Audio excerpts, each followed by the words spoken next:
Buenas tardes, señores y señores. Señor candidato y presidente en funciones, permítame que, antes de entrar de lleno en lo que respecta a su candidatura, haga unas reflexiones que tienen que ver con el tema que hoy nos ocupa.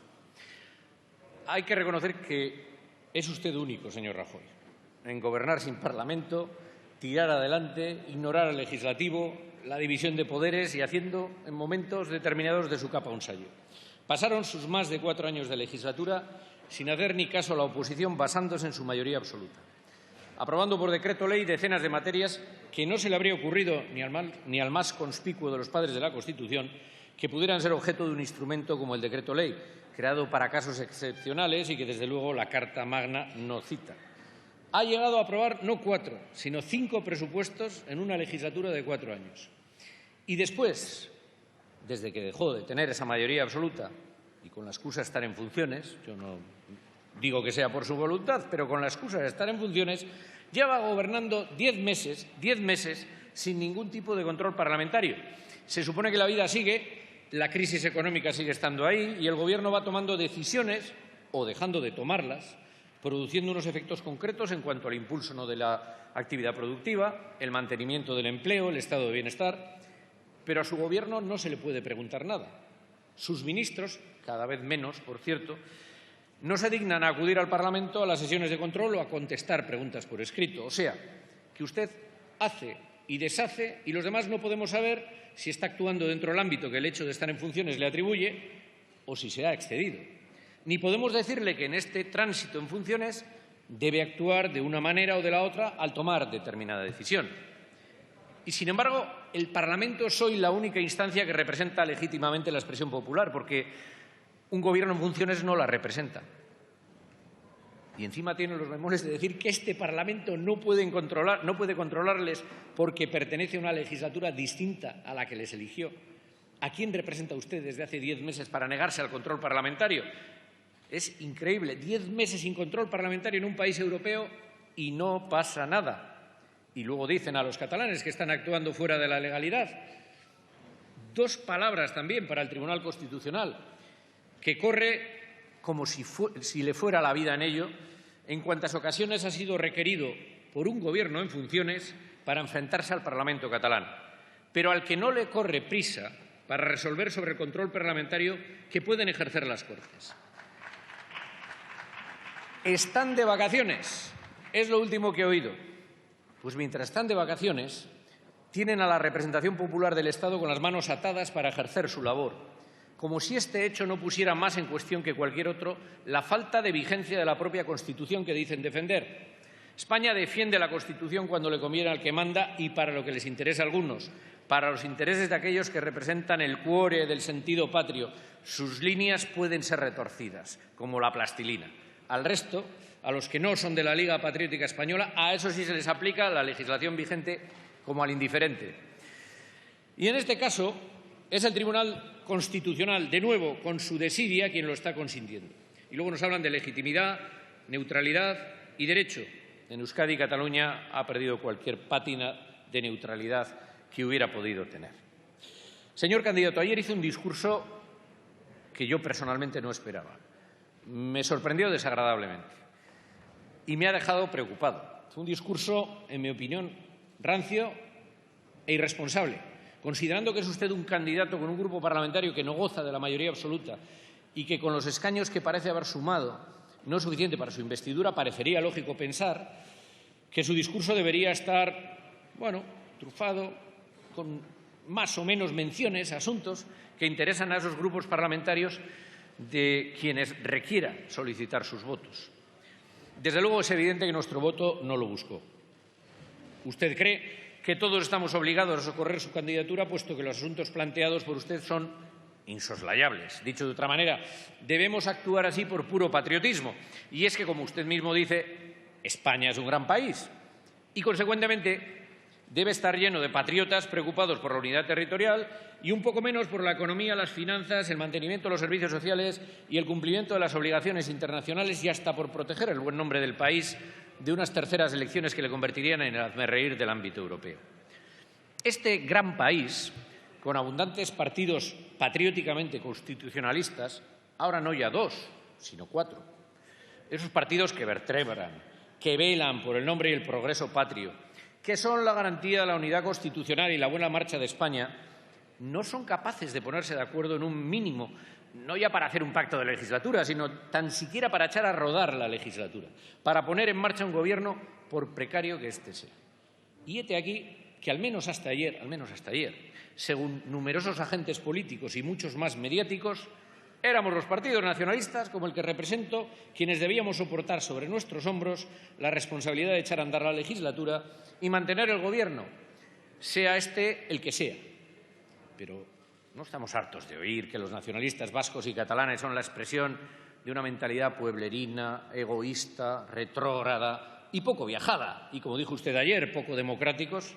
¿Vamos a ser nosotros quienes salvemos el buen nombre de España en el contexto internacional? Aunque a fuer de sincero. Es verdad, a usted hay que reconocerle que personalmente no ha hecho el mínimo esfuerzo para intentar atraer nuestro voto. Es evidente que usted no quiere nuestro voto. Eso hay que decirlo claramente. Nosotros tampoco queremos votarle, también se lo quiero decir claramente, por las razones que expondré posteriormente. Pero sus correligionarios en Euskadi se han hartado las últimas semanas en reclamarlo, tanto Alfonso Alonso, Sanga de Frente del No, contribuyan a que no haya terceras elecciones, como Borja Semper, pacten con el PP. Lo han intentado.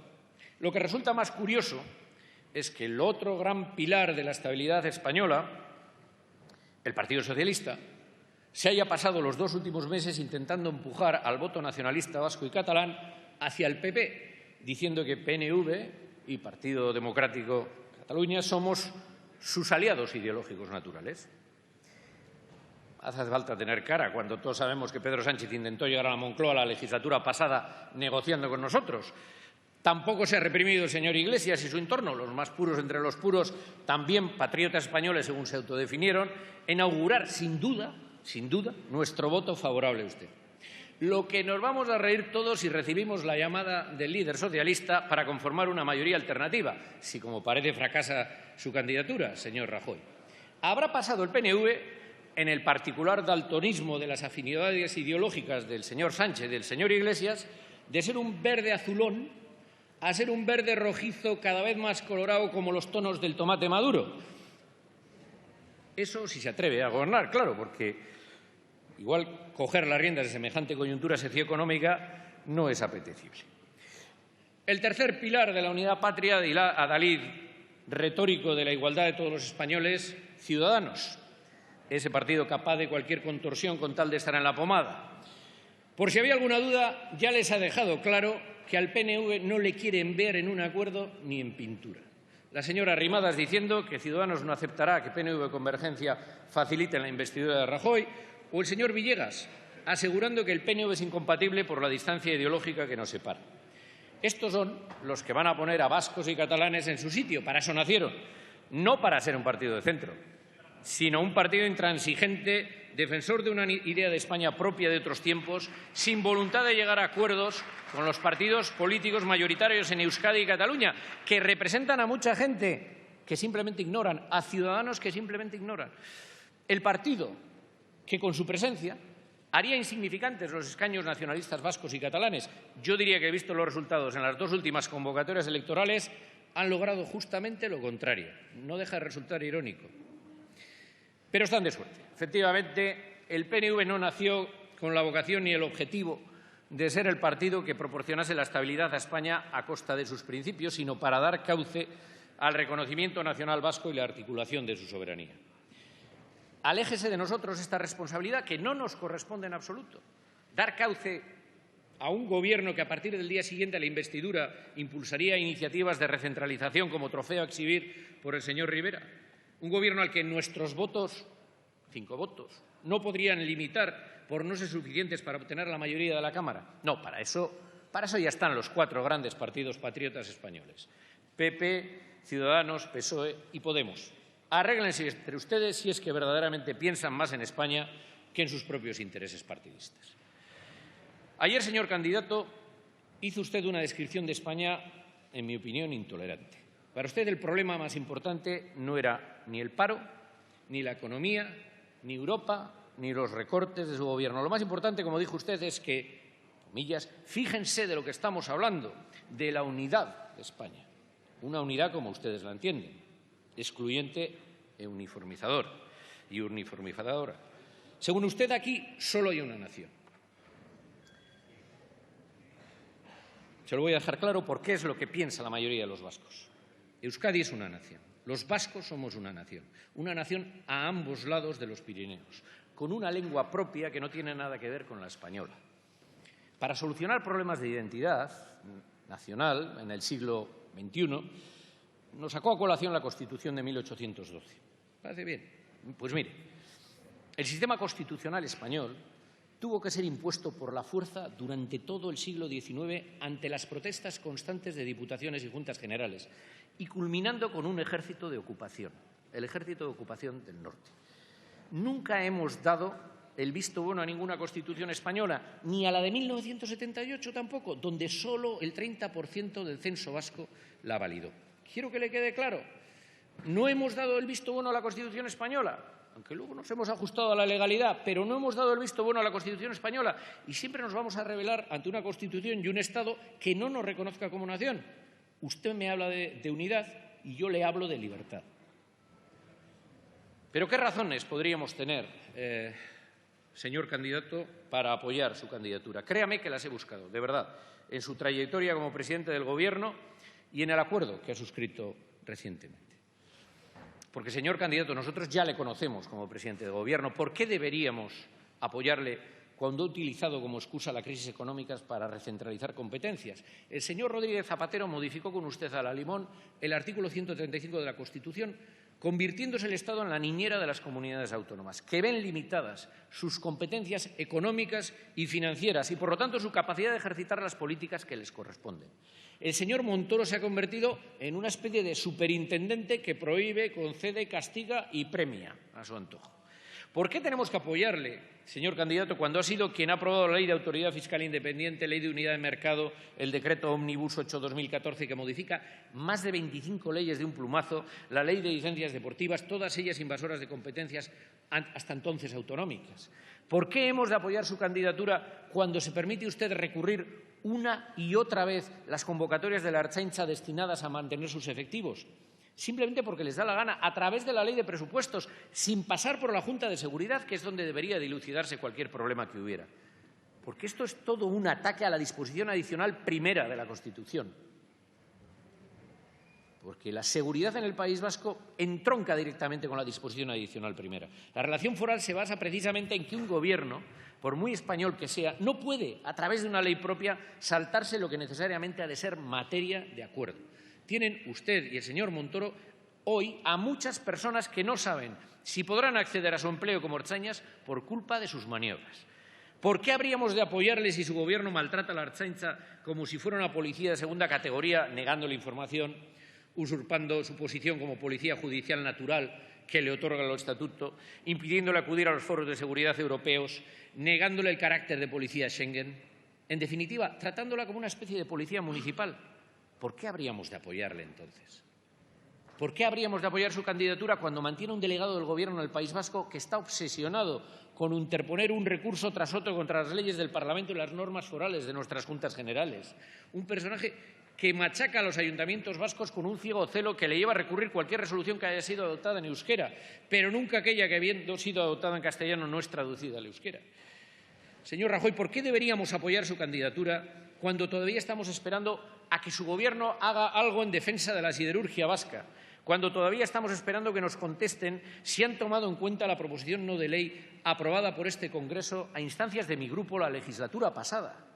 Todavía estamos esperando. ¿Por qué habríamos de apoyar su candidatura cuando a nuestro requerimiento de proceder al estudio del traspaso de las líneas de ferrocarril de cercanías a la Comunidad Autónoma del País Vasco, usted responde con la aprobación en la Ley del sector ferroviario de un catálogo de líneas de interés general tan amplio que elimina toda posibilidad de transferencia futura? ¿Por qué habríamos de apoyar su candidatura cuando a nuestro requerimiento de proceder al estudio del traspaso a la Comunidad Autónoma de los aeropuertos, usted responde privatizando AENA, impidiendo así la gestión propia de los 3 aeropuertos? ¿Por qué habríamos de apoyar su candidatura cuando ha tratado de imponer sus políticas en el ámbito sanitario, como por ejemplo el copago, políticas con las que estamos en completo desacuerdo, cuando la Comunidad Autónoma Vasca tiene competencia exclusiva sobre la materia?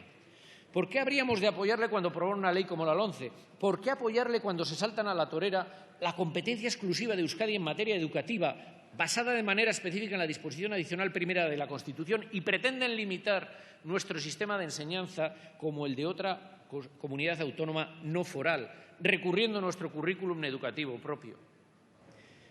¿Por qué apoyar su candidatura si quiere imponernos un modelo educativo centralista cuando las estadísticas del nuestro en cuanto a resultados educativos y fracaso escolar son mucho mejores que la media en el Estado? ¿Por qué habríamos de apoyar su candidatura, señor Rajoy, cuando su Gobierno ha estado una y otra vez apostando por la reapertura de Garoña, una central nuclear obsoleta y vieja, que produciría una cantidad desdeñable de energía eléctrica y que, por los riesgos que conlleva, nadie quiere, ni siquiera su propio partido en el País Vasco, ni siquiera su propio partido? ¿Por qué habríamos de apoyar su candidatura cuando hace usted de su capa un sayo con la Ley de Memoria Histórica, eliminando las partidas presupuestarias asignadas, manteniendo los nombres de golpistas y asesinos en calles de muchos pueblos en los que gobierna, reteniendo la documentación del Gobierno vasco de 1936 en Salamanca y negándose a devolver las ikurriñas de nuestras sedes sociales y batallones que se encuentran en diversos archivos y museos del Estado? ¿Por qué vamos a apoyar su candidatura, señor presidente, cuando en unos tiempos en que cualquier ciudadano europeo puede ver desde Al Jazeera a cualquier cadena del Extremo Oriente, pasando por las europeas y americanas, ha impedido con celo que la retransmisión de ITV llegara a Navarra? ¿Por qué íbamos a apoyar ese gesto, permítamelo, cateto y retrógrado? ¿Por qué deberíamos apoyar su candidatura cuando, contradiciéndose a lo que dicen predicar, su ministro de Interior obstaculiza una y otra vez la vía en enclares, cuando impulsa una transposición tramposa del marco europeo de cumplimiento de penas, cuando no da un solo paso para contribuir en pro de la normalización de Euskadi tras el fin de la violencia de ETA, continuando con su discurso como si nada hubiera cambiado? ¿Cómo le vamos a apoyar, señor Rajoy, cuando se ha negado no ya a un acuerdo, sino al diálogo con el Gobierno vasco en este asunto de la pacificación? ¿Cómo vamos a apoyarle cuando ha impulsado una reforma del Código Penal que contiene una cadena perpetua encubierta, bajo el eufemismo de prisión permanente revisable? Una reforma penal que ha tenido como objetivo principal incrementar las penas como si este fuera el bálsamo de Fierabras, yo también lo puedo usar, para solucionar el problema de la delincuencia. Un autoritarismo, señor Rajoy, que se revela también en la eliminación de las faltas del Código Penal, reconvirtiendo algunas en delitos y dejando al resto en manos de la Administración, con la consecuente disminución de garantías, así como endureciendo las sanciones en la nueva Ley de Protección de Seguridad Ciudadana, la Ley Mordaza. Un giro autoritario que se revela también en la voluntad de ignorar las denuncias de tortura, que podrán ser ciertas o falsas, pero deben ser investigadas. El Tribunal Europeo de Derechos Humanos ha condenado varias veces a España por no investigar supuestas torturas, así como al pago de daños morales. El Gobierno no ha ordenado nunca ninguna investigación para esclarecer el asunto.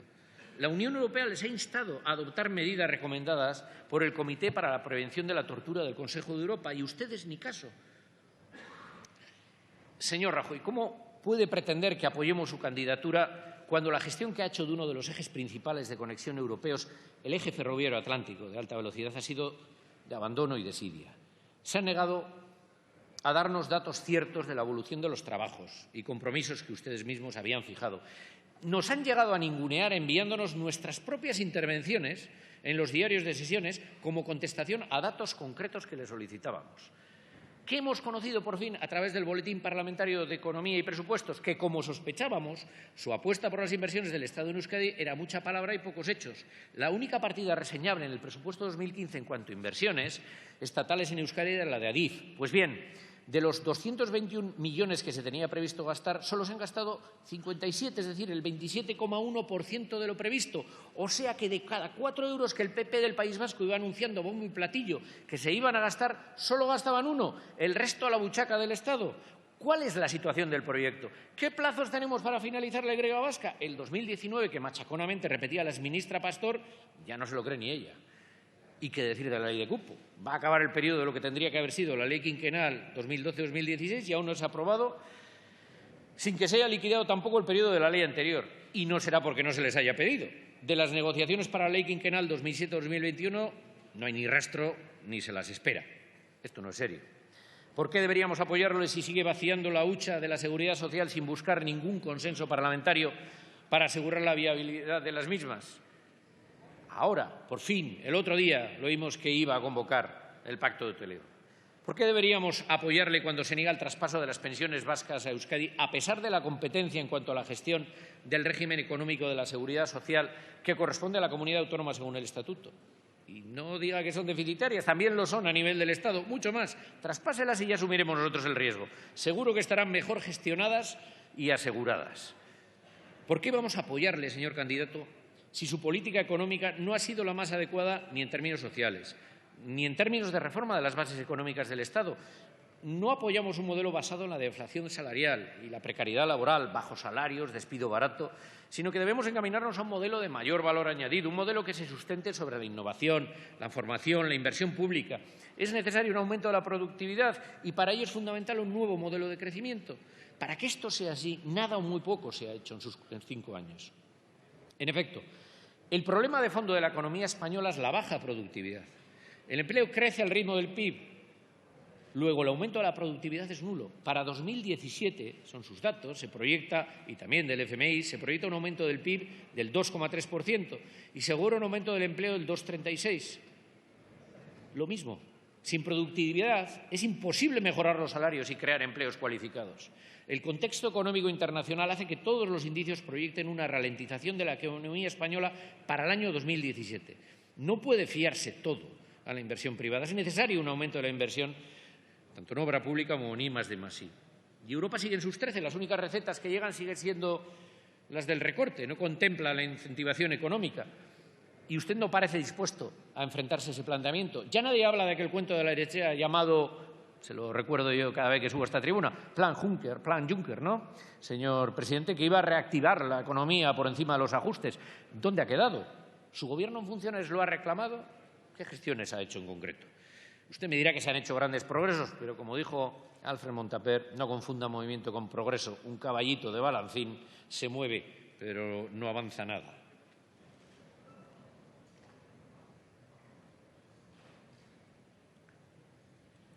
Su acuerdo con Ciudadanos. Lejos de modificar nuestra visión, nos ha reafirmado y dejado meridianamente claro que es imposible un acuerdo. Ciudadanos ha hecho con ustedes exactamente lo mismo que con el PSOE, solo que en esta ocasión no solo se recentraliza el ámbito social, sino también el económico. Del texto que han firmado no se desprende el contexto político-institucional que teóricamente hay en España. Parece como si no existieran las competencias de comunidades autónomas o ayuntamientos. Todo puede hacerse desde la voluntad del Estado omnipotente que no conoce barreras a su intervención. Así aparecen de nueva creación organismos y comisiones encargadas de supervisar el desarrollo y ejecución de competencias que no corresponden al Estado, con la potestad añadida de poder compeler a las comunidades autónomas a tener que actuar bajo los criterios que a aquellas les impongan. Ejemplos: Secretaría General de la Unidad de Mercado, Autoridad Independiente de Protección al Consumidor, Agencia Estatal de Evaluación de Políticas Públicas y Calidad de Servicios para actuar en educación, sanidad y servicios sociales. Fíjese si son las 3 clásicas de competencia autonómica. Agencia Estatal de Evaluación de Políticas Públicas y Calidad de Servicios, educación, sanidad y servicios sociales. Otro ejemplo, Instituto Estatal para el Talento en el Empleo, en el ámbito de las políticas activas de empleo. Dicho de otra manera, el fin de la autonomía política de las comunidades autónomas, el vaciado de las competencias autonómicas en el camino, pues a una mera descentralización administrativa. Y pretenden dar media vuelta de tuerca más a la Ley Orgánica de Estabilidad Presupuestaria y Financiera, de manera que quede aún más constreñida la capacidad de los entes autonómicos y redoblen las competencias fiscalizadoras del señor Montoro. Está expresamente recogido. Pretenden armonizar los tributos propios y cedidos a las comunidades autónomas. ¿Dónde queda de nuevo la autonomía política? Quiero pensar, no está claro. Y personalmente tengo mis serias dudas. Pero quiero pensar que no incluyen entre los citados a los tributos concertados.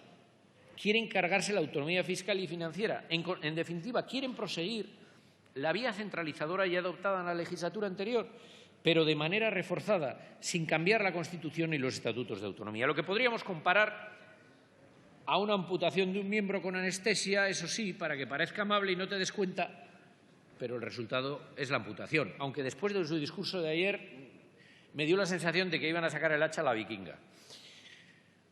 Hay algunos ámbitos en los que parece que se han quedado colgados en el tiempo en ese acuerdo. Han descubierto ahora el capital semilla, el seed capital, para la creación de empresas. Un sistema que ya se utilizaba en Euskadi en los años 80. Y el verdadero problema no son los estados iniciales de creación de startups. En su documento se centran en la situación en la que la dificultad es menor y casi inexistente hoy en día.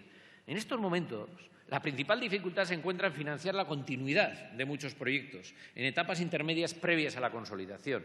Y de eso no dicen nada. Hablan de crear una red de transferencia tecnológica ex novo, como si no existiera nada. En Euskadi ya hemos dado muchos pasos en este terreno. No necesitamos que nos igualen a peor ni nos controlen. Hacen una separación en compartimentos estancos entre innovación, ciencia y tecnología, un modelo caduco y que ya no se aplica. El sistema de ciencia, tecnología e innovación es un todo continuo que trabaja junto con la industria, constituyendo una cadena de valor completa. Al menos es lo que llevamos algunos haciendo exitosamente en Euskadi desde hace muchos años, como para que vengan ustedes ahora a cambiárnoslo por un modelo caduco e ineficiente. Pretenden llegar al 2% del PIB en el año 2020. Es un objetivo pobre y alejado de la media europea. Lo del complemento salarial garantizado merece una mención específica. O sea, que en vez de subir el salario mínimo y hacer que las empresas paguen mejores salarios, lo que pretende es que entre todos los contribuyentes subvencionen a las empresas que se ahorran un dinerito en salarios a los trabajadores y que llegará al trabajador a modo de aguinaldo al hacer declaración de la renta. Que aquí lo que hay que hacer es mejorar las retribuciones y aumentar el salario mínimo. Y, por otra parte, eso a los que malviven trabajando. ¿Qué pasa con los que no tienen empleo? Y, por si no fuera poco, llega la ocurrencia del contrato de protección creciente, que va a ser utilizado previsiblemente para que no tengan una duración prolongada y así la indemnización sea menor. Y que además está subvencionado en los primeros 500 euros de la base de cotización durante 4 años, si se convierte en un contrato indefinido. O sea, redondeando, algo más de 6.000 euros en 4 años por cada contrato que pierden las arcas de la Seguridad Social. Pues nada, sigan dando exenciones empresariales en las cotizaciones a diestro y siniestro y vaciando la hucha. Insisto, pedimos la transferencia del régimen económico de la Seguridad Social, incluidas las pensiones a Euskadi, tal y como prevé el Estatuto, porque viendo cómo las gestionan ustedes, esta es la única manera de asegurarlas. En el apartado en que hablan de la ley de dependencia, uno no sabe si dudar, reír o llorar. Van a llevar a cabo, dicen, un proceso de evaluación y coordinación para garantizar unos estándares comunes de calidad. Será broma, ¿no? O sea, que Euskadi, la única comunidad autónoma que está cumpliendo la legislación impuesta por las Cortes, y que, como el Estado es un moroso, está pagando de su bolsillo los elevados costes asociados a estos servicios, ustedes le van a decir cómo deben prestarlos. El Estado no tiene competencia, no paga y encima nos va a supervisar y decir lo que debemos hacer. Por cierto, es curioso, cuando hablan de infraestructuras, dicen que deben priorizarse en función de su rentabilidad social, económica y financiera. Pero a continuación, por si acaso, no entran en esos criterios objetivos, señalan que deben agilizarse los trabajos del AVE en Galicia, creo que hay algo por ahí dentro poco, y la variante de Pajares-León. Se les ve el plumero. Oiga, si es por rentabilidad y uso potencial, ¿qué hay de la Y vasca? Que además es el tronco del eje atlántico. Pero, por supuesto, no puedo dejar de mencionar la traca final del documento, aquella que dice hablar, y a la que usted dedicó mucho tiempo ayer, aquella que dice hablar del fortalecimiento de las instituciones y el modelo territorial, pero cuyo objeto es un pacto por la unidad de España, literalmente, y la defensa de la Constitución, con un compromiso firme de oponerse a todo intento de convocar un referéndum. Si estábamos poco animados, y tal y como los puso usted ayer, ya nos dirá, nada de reconocimientos nacionales a vascos y catalanes. Única nación, grande y libre, traidor el que se atreva a hablar con ellos sobre estos temas. Pues ala, sigan así, con su desestructurado país en el que no se ponen de acuerdo ni para tener un gobierno hasta el triunfo final. Y voy concluyendo, señora presidenta, ya ve que me ajusto bastante al tiempo. El Partido Nacionalista Vasco está abierto al diálogo siempre, pero no nació para solucionar los problemas del Gobierno de España. El Partido Popular no ha hecho nada para intentar acercar nuestro voto. Ni un gesto, ni una señal, ni un anuncio de nada que pudiera estar entre nuestras prioridades. Al contrario, por si su actuación durante los últimos 5 años no nos lo hubiera dejado claro, el acuerdo suscrito con Ciudadanos y su discurso de ayer evidencian que ni les interesa nuestro voto, ni tienen intención de redirigir su estrategia a una política en la que impere el diálogo institucional por encima de la imposición a través de recursos judiciales, ni piensan tratar a Euskadi en una relación bilateral, sino que piensan seguir considerándolo una comunidad autónoma más, sujeta en cualquier caso a las decisiones del Poder Central por encima del marco competencial pactado. No sé si algún día caerán en la cuenta de que enfrentarse a las realidades sociales y políticas, tal y como son, y tratar de buscar soluciones mediante el diálogo en vez de la imposición es la única manera de arreglar las cosas, iría en beneficio de España y también de las naciones vasca y catalana, cuando estén dispuestos al acuerdo, a no recurrir continuamente a los tribunales, a no diluir las competencias autonómicas y cumplir el Estatuto cabalmente, a llegar a un nuevo acuerdo bilateral en las relaciones Euskadi-Estado, reconociendo que los vascos somos una nación con voluntad mayoritaria de ser así considerados, entonces llámennos. Mientras tanto, agur. Eskerrik asko, señora presidenta.